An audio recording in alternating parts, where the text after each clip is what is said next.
Hello, this is a prepaid collect call from an inmate at the county jail.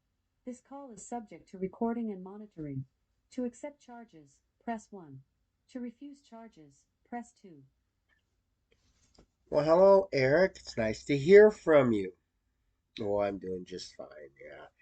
Yeah, with the fight you have against the Department of Corrections, things are just rough. Ah, yeah. I.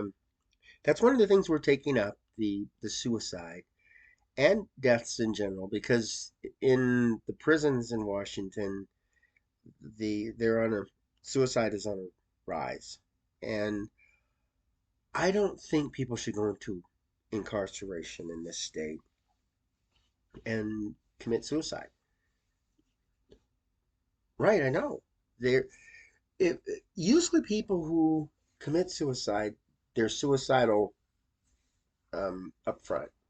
They may have tried several times. I know when I was in law enforcement, we were being taught by one of the medical examiners, and he came in and said people tend to like before they slit their wrist, they'll do some trial runs or something. They'll just kind of cut their skin, and they're nervous.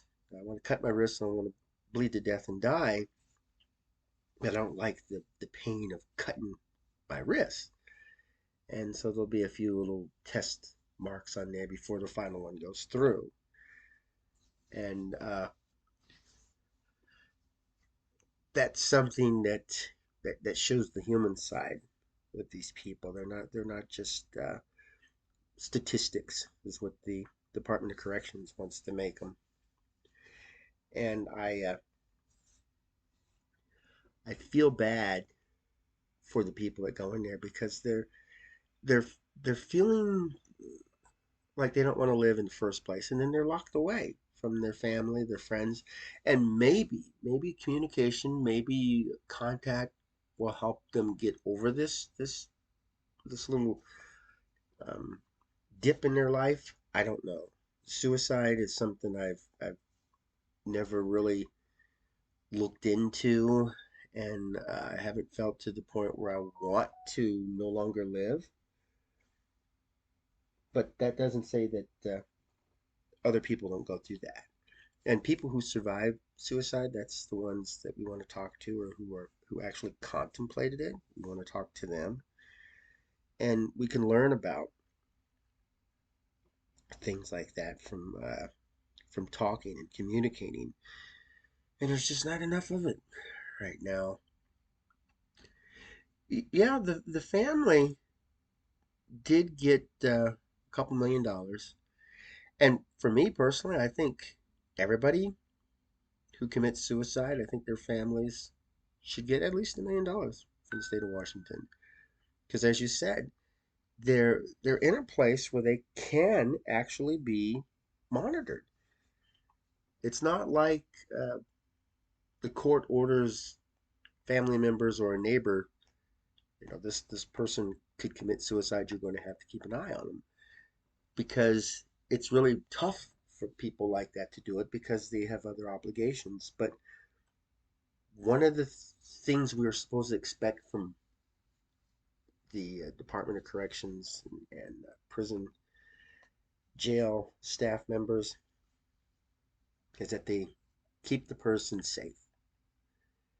And people that go in who are contemplating suicide or who have tried suicide or are feeling extremely depressed or that they don't want to live, they should do a screening. If that comes up positive, You this have person 60 seconds could remaining. be committing suicide, then the staff members need to keep an eye on.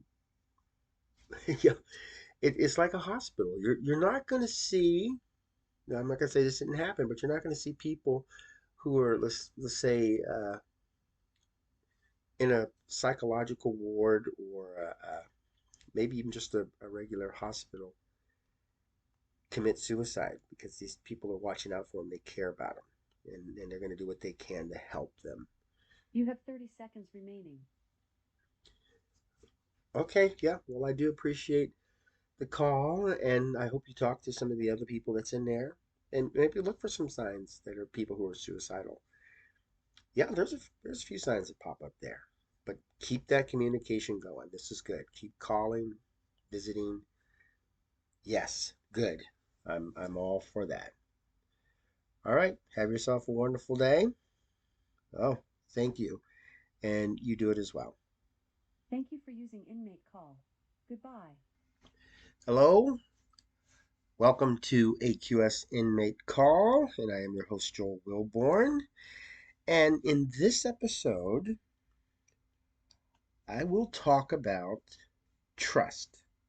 Trust that loved ones have of the Department of Corrections, and trust that incarcerated people have of officials within the Department of Corrections. And I know when I first started working with incarcerated people, trust wasn't a big thing. It was just something I took for granted. And like pretty much everybody alive today, we start out trusting folks because our first contact with people are our parents and our immediate family. And these are people you need to trust. You shouldn't have to earn the trust, or you shouldn't have, your parents shouldn't have to earn your trust. They should give that to you. That's something that should go with the territory. And as we're learning and growing, we tend to look for things that will turn us away from trusting folks. So the point isn't a matter of everybody we see we shouldn't trust. It's everybody we see we should trust unless something happens. And that's what we want to teach children. And that's what we want to learn as adults. Go out and trust folks. And sometimes it's fatal. You know, there's people that will be driving down the road and somebody was standing up there with their thumb out and they'll pull over, let them in. And I've done this. I picked up hitchhikers, especially in the 70s. And then these hitchhikers wind up killing the people. And we can't blame the victim for that. We can never blame the victim for that because it's okay to trust. And nobody should ever feel guilty about trusting somebody. And they certainly shouldn't feel the shame. And when I'm dealing with the people that are locked up, and for me, I was betrayed by the Department of Corrections, and I'm still betrayed by them. So I don't trust them. And they would have to work really hard to gain my trust. And I really doubt it because I'm not really wanting to trust them. I want to walk into every situation not trusting them so I can keep my guard up. I'll trust a lot of the inmates, and not necessarily that's a good idea either, but they're less likely to betray me than the Department of Corrections. They're not, they really have nothing to gain by lying to me and misleading me because I'm here to help them. I'm here to be their voice to help them resolve an issue. And lying to me and losing my trust isn't going to help anything. But the Department of Corrections, all they want to do is just cover up their act. We give them too much freedom. Whereas other agencies, we can look at the budget, we can hold them up to policy. A good one is like the social services. You know, if we want to keep privacy with them because we don't want to know every child that's in protective custody, but we do want to know what kind of money is being spent and what kind of results we're getting. There's certain things that they need to share with us, and we can get that information. Same thing with the governor's office, uh, the police department. We can pretty much tell the budget on them. But the Department of Corrections, they have so many options to spend money inappropriately and then hide it up or not tell anybody. I know one big issue that I was trusting folks with is the drugs. Because when I got into law enforcement, I wanted to fight drugs. I wanted them off the street. I did my part. And so I know it's not easy to fight drugs, but there are certain situations where you can fight them, especially when you're in a controlled environment. A prison, there's a lot of criminal activity that goes in there.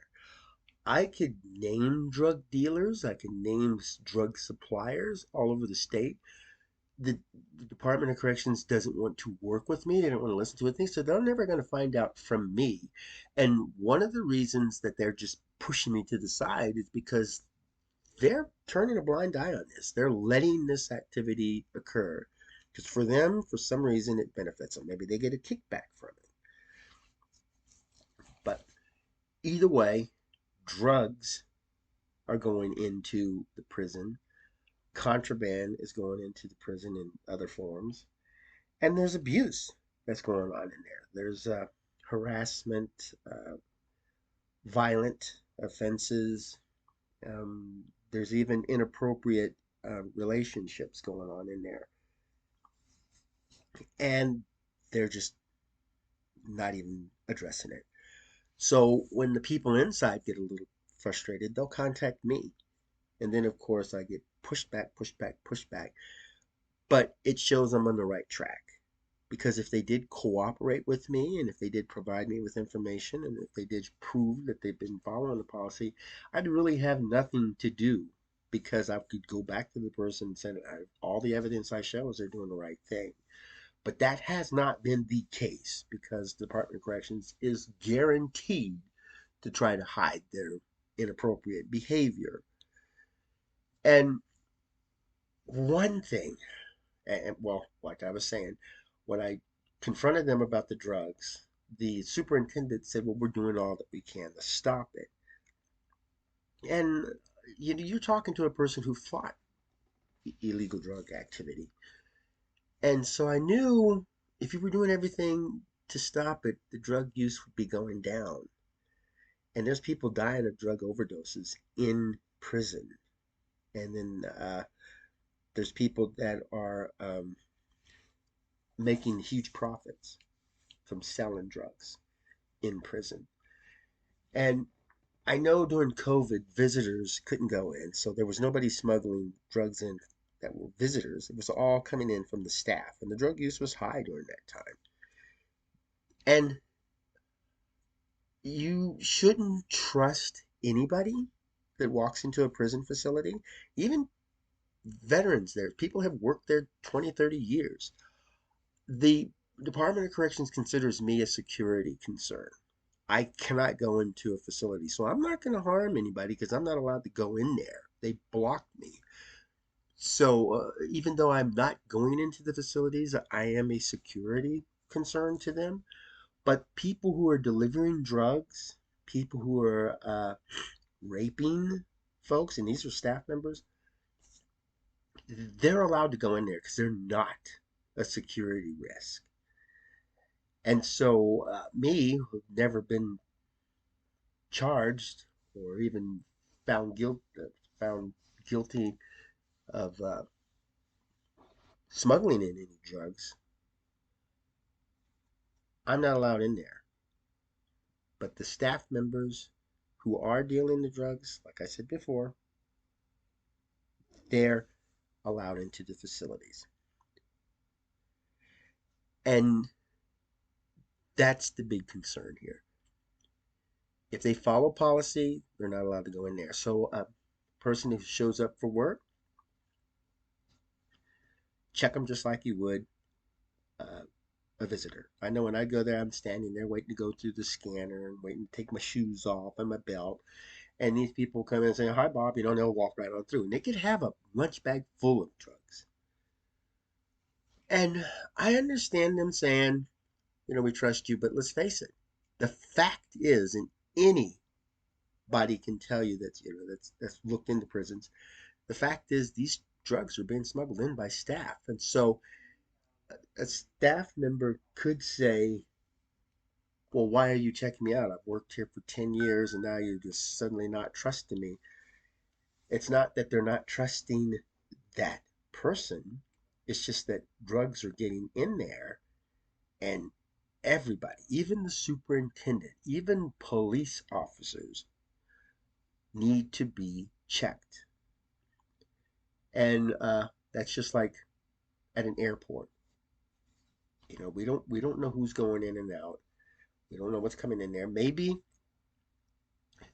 every prison facility should have drug sniffing dogs, and these folks that are just there regularly. And as the staff are coming in, drug sniffing dogs just kind of there. Or maybe these this team that work with the dogs could just randomly walk around the campus. There are ways, if they'd be willing to spend a little bit of money and time instead of buying things and getting kickbacks and stuff and making their own personal uh, profit, but they're not doing it. And that's because the public is saying, you know what, we lock the people up, we don't hear from them again, crime has gone down, we're happy. I've got to keep on top of that because there are ways to. In a prison, we're talking about a secure facility. We're talking about an area where if a person comes in and says, uh, yes, I have contemplated suicide, yes, I'm very depressed, you don't just put that out, the person out there in the general population and allow them alone times. They need to be watched. When a person is caught selling drugs, they can go to the CCU, which can find um, quarters. So they go into the confined area and they're watched. And suicide rates, contraband, drug use, all that kind of stuff is minimized in there. But then they go into the minimum security and suddenly things change. The whole prison should be pretty much constantly watched. And I know there's advocates that say they need to have their privacy, they need to have their freedom. But the number one thing is there's people dying, there's people getting harmed, there's people coming out with terminal illnesses because they're allowing too much leeway in here. It's a prison. Their their rights are limited. Their privacy is limited. And their safety is number one. And if keeping people safe means they have to watch them 24 hours a day, why should anybody complain about it? And I'm thinking that since this is on the rise in the state, I can help people get these lawsuits going and we can put things in there that they're going to have to keep an eye on these things. Uh, Kyle Lara was in a jail and he was put into a cell by himself. He committed suicide. For 18 hours, his body hung in that cell. Nobody knew it. They even delivered food to the cell. Nobody noticed. When they did find out, it was more like, well, what happened? The family said you were supposed to keep an eye on this person. You don't just put them in a cell and walk away. That's what prisons has become. This big warehouse. We put little rooms in there, put the people in the room, close the door. They can do whatever they want in there. It should be to the point where you go to the prison officials and you say, or you can ask them, what is inmate Johnson doing right now? And they should be able to tell you, where is inmate Smith? And they should be able to tell you. There shouldn't be like, well, we don't know, we can't find the person, or we need to do a lockdown. There shouldn't be, especially medical conditions. There's people that can go in there and have a seizure and die. My fiance was talking about uh, ending her use of some of the drugs, and she said, "Well, I've heard that some withdrawals could cause seizures," and she's asking me this, and I looked it up, and yeah, those particular narcotics could cause seizures during the withdrawal symptoms. I mean, during withdrawal period, and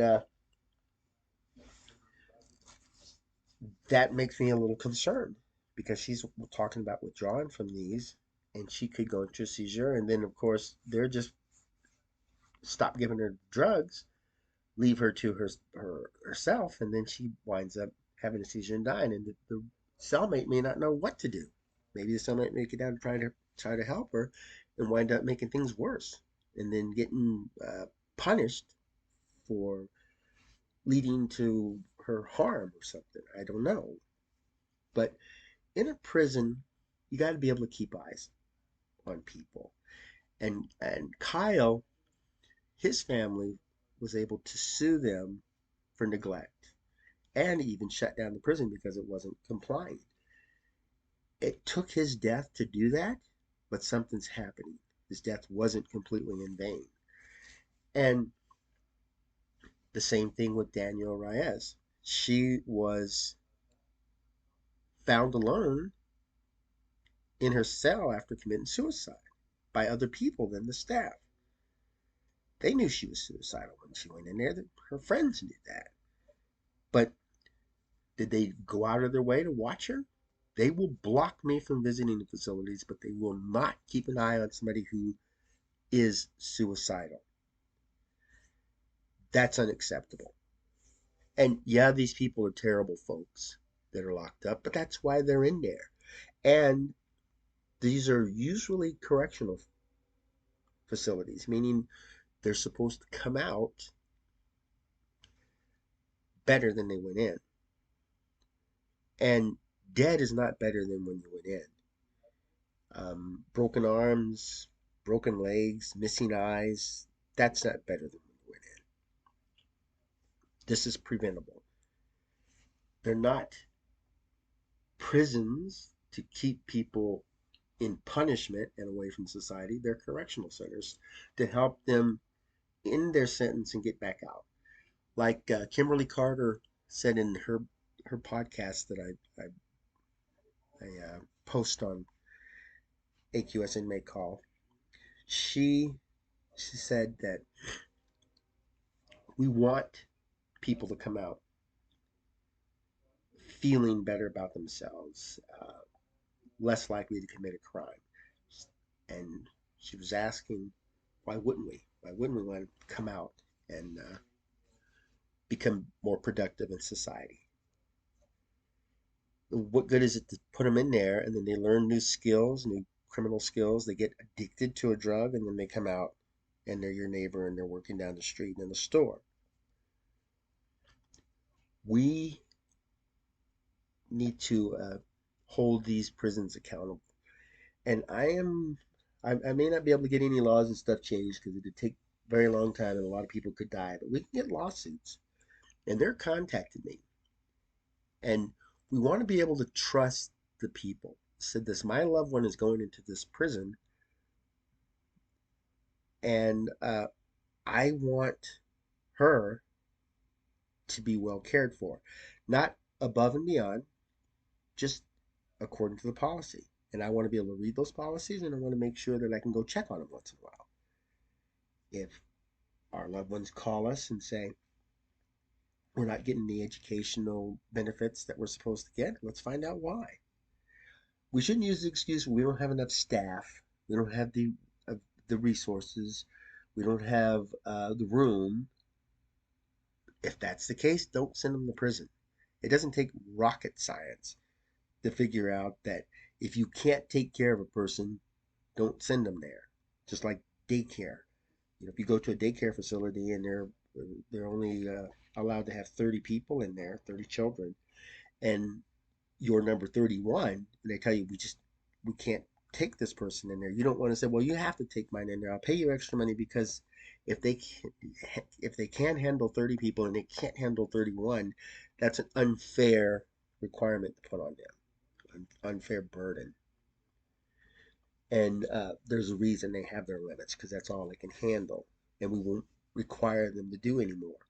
If a prison can only handle 1,000 inmates, we don't want to put 1,500 in there like Kimberly Carter said. They're overcrowding because it causes problems. Why would a state put more inmates into a prison than it can handle? It's because they're being stupid, just plain idiotic. You're only equipped to handle a certain number of people, yet don't put more folks in there. That is not in the least bit intelligent.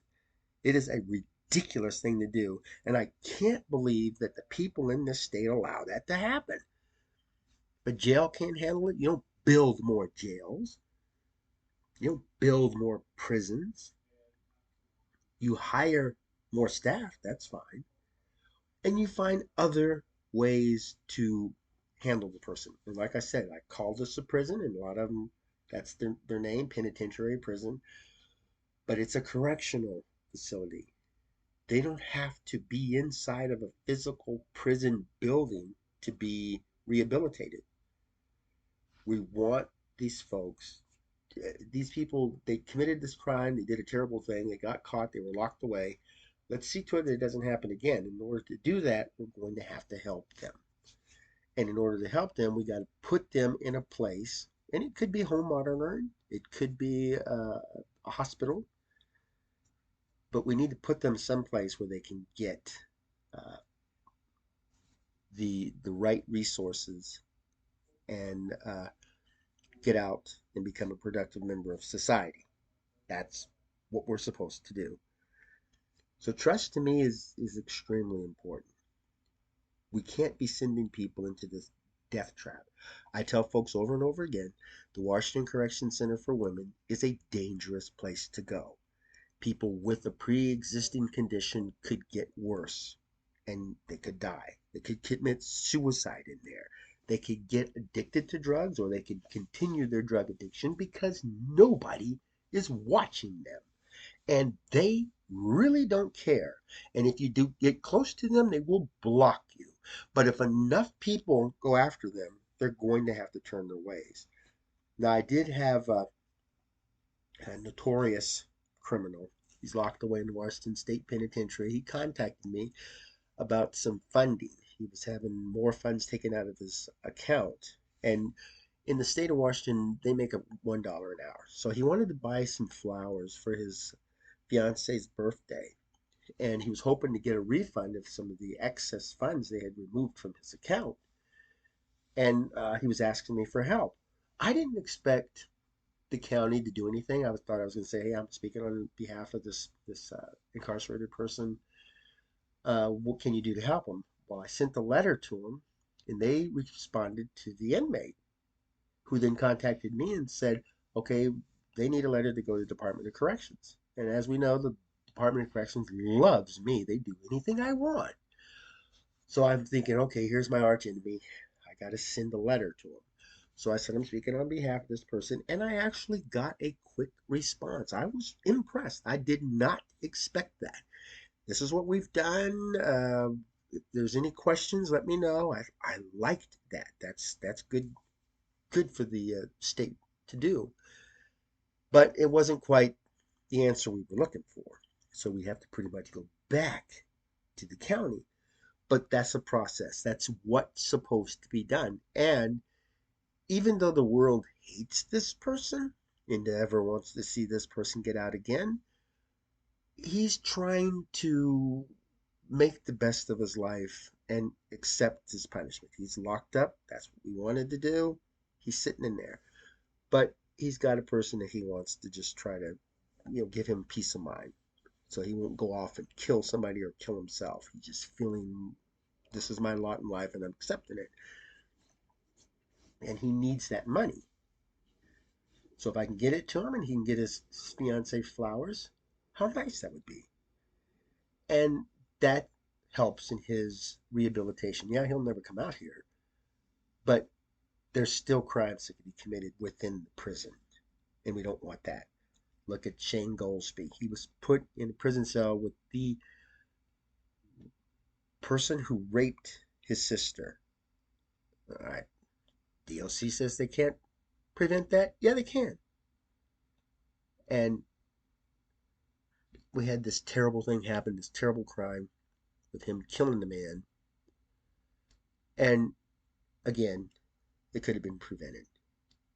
I mean, some of you folks listening could run these correctional centers and these printers and these juvenile facilities way better than the people that's running them. And even if somebody walked up and said, I'll give you a little extra money and get some extra kickback, look at Securus Technologies. They're going out of business because They're greedy. They were trying to get money. They were doing all these kickbacks, and they were getting sued because they were doing things outside policy and law. We're not asking for 5-star treatment. We're just asking that they follow the law and follow policy. Simple as that. And broadcasting that to you guys, that's what we're going to do. Look at my YouTube video of Kimberly Carter and Kyle Lara.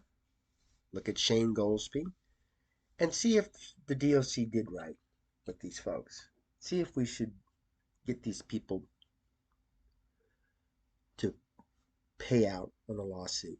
And with as many lawsuits as been going on against the state of Washington, you would think they would at least do the simple thing and just do the right thing, but they don't. They continue, even though they're paying out millions of dollars, they continue to mistreat people and allow wrongdoing to go on in these facilities. Well, I hope you go out and talk to your family, talk to your loved ones, talk to your friends, your neighbors, your coworkers. Look for signs of criminal activity, suicidal tendencies, mental wellness, and let's see if we can hold the prisons accountable so that when somebody is released and they're working next to you, they're not going to show up the next day with a rifle and start shooting people because they just can't blend back into society. Or let's hope that when people go to a jury and they're considering sentencing a person, that sending them to prison could be the worst thing for the community than putting them into an alternative. Well, go out and have yourself a magnificent day and make fantastic memories for tomorrow.